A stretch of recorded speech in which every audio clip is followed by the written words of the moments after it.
بسم اللہ الرحمن الرحیم۔ السلام علیکم۔ اس ویڈیو میں اسلامیت 9th کلاس باب دوم کا بے پارٹ کا دوسرا چیپٹر روزہ کی ایکسرسائز کو سولو کیا جائے گا اس ویڈیو میں۔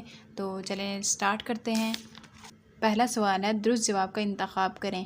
قرآن مجید کے مطابق روزے کا سب سے اہم مقصد ہے تقویٰ کا حصول، دوسروں سے ہمدردی، صدقات و خیرات کی کثرت، غربا و مساکین کی امداد۔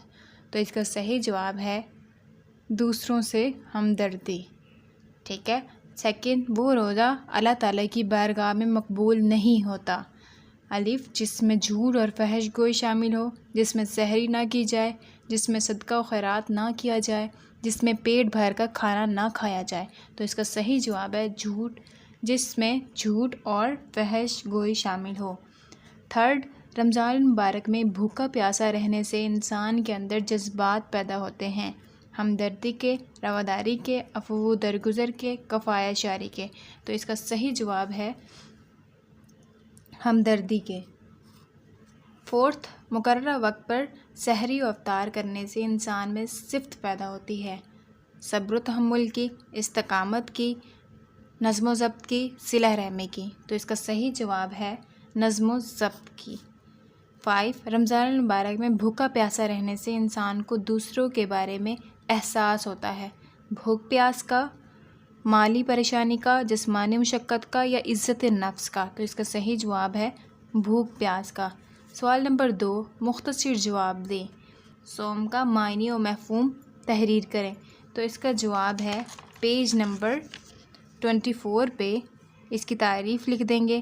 روزے کے لیے قرآن و حدیث میں لفظ صوم یا صیام استعمال ہوا ہے، جس کے لغوی معنی رک جانے یا بچ جانے کے ہیں۔ شرعی اصطلاح میں وہ عبادت جس میں ایک مسلمان طلوع فجر سے غروب آفتاب تک کھانے پینے اور اپنی جائز نفسانی خواہشات سے رک جاتا ہے، اسے صوم یعنی روزہ کہا جاتا ہے۔ روزہ 2 ہجری میں فرض ہوا۔ تو اس کا جواب یہاں سے یہاں تک ہے۔ ٹھیک ہے۔ سیکنڈ، روزے کے انسانی صحت پر کیا اثرات مرتب ہوتے ہیں؟ پیج نمبر 25 پر پہلا پوائنٹ، روزہ رکھنے سے جہاں اطمینان قلب اور صبر و شکر جیسے روحانی فوائد حاصل ہوتے ہیں، وہاں کم کھانے کی وجہ سے معدے کو پورا مہینہ آرام ملتا ہے، جس کی وجہ سے انسان مختلف قسم کی بیماریوں سے محفوظ ہو جاتا ہے۔ تو اس کا جواب یہاں سے یہاں تک ہے۔ ٹھیک ہے۔ تیسرا، روزہ انسان کو پابندی وقت اور نظم و ضبط کا کس طرح سے درس دیتا ہے؟ تو اس کا جواب بھی پیج نمبر 25 پر ہے، یہاں سے یہاں تک۔ مقررہ وقت پر سحری اور افطار انسان کو نظم و ضبط کی پابندی کا درس دیتی ہے۔ اس کا جواب یہاں سے یہاں تک ہے۔ ٹھیک ہے۔ رمضان المبارک میں کی جانے والی مالی عبادات کون سی ہیں؟ تو اس کا جواب روزے کی برکات حاصل کرنے کے لیے لوگ زکوٰۃ و صدقات ادا کرتے ہیں، جس سے غربا، مساکین اور دیگر ضرورت مندوں کی ضروریات پوری ہوتی ہیں۔ آپ یہ بھی لکھ سکتے ہیں اور یہ والا پوائنٹ بھی لکھ سکتے ہیں۔ رمضان المبارک میں کثرت سے صدقات و خیرات کا اہتمام کیا جاتا ہے تاکہ معاشرے کے نادار اور غریب افراد کی مدد ہو سکے اور وہ بھی عید الفطر کی خوشیوں میں شریک ہو سکے۔ اس کا جواب یہ بھی لکھ سکتے ہیں اور یہ بھی لکھ سکتے ہیں۔ سوال نمبر 5، روزے کے کوئی سے 2 معاشرتی فوائد تحریر کریں۔ تو اس کا جواب پیج نمبر 25 پہ آپ اس میں سے کوئی سے بھی 2 پوائنٹس لکھ سکتے ہیں۔ یہ بھی لکھ سکتے ہیں، یہ بھی لکھ سکتے ہیں، یہ بھی لکھ سکتے ہیں۔ آپ یہ بھی لکھ لیں۔ آپ اس میں سے کوئی بھی 2 پوائنٹ لکھ سکتے ہیں۔ کوسچن نمبر 5 کا آنسر یہاں تک۔ ٹھیک ہے۔ تفصیلی جواب دیں۔ قرآن و سنت کی روشنی میں روزے کی اہمیت اور فضیلت تحریر کریں۔ اس کا جواب سٹارٹ سے ہی آئے گا۔ پہلے آپ ڈیفائن لکھ لیں، تعریف لکھ کے یہاں سے لے کر یہاں تک لکھ دیں۔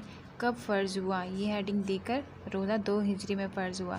پھر آپ یہ ہیڈنگ دے سکتے ہیں قرآن کی روشنی میں روزہ، یہاں سے یہاں تک لکھ لیں۔ پھر تھوڑا سا ادھر سے ڈیٹیل بتا دیں۔ پھر آپ لکھ لیں حدیث کی روشنی میں، حدیث کی روشنی میں یہاں سے لے کر یہاں تک لکھ لیں۔ پھر تھوڑا سا لیلۃ القدر کے بارے میں بتا دیں، اعتکاف کی سنت کے بارے میں بتاتے ہیں۔ تو پہلا لونگ یہاں سے، فرسٹ لونگ سٹارٹ سے یہاں تک ہے، اعتکاف فرماتے تھے، یہاں تک اس کا پہلا لونگ کا آنسر ہے۔ سیکنڈ، روزے کے فوائد و ثمرات بیان کریں، تو اس کا جواب یہاں سے یہاں تک ہے، سیکنڈ لونگ۔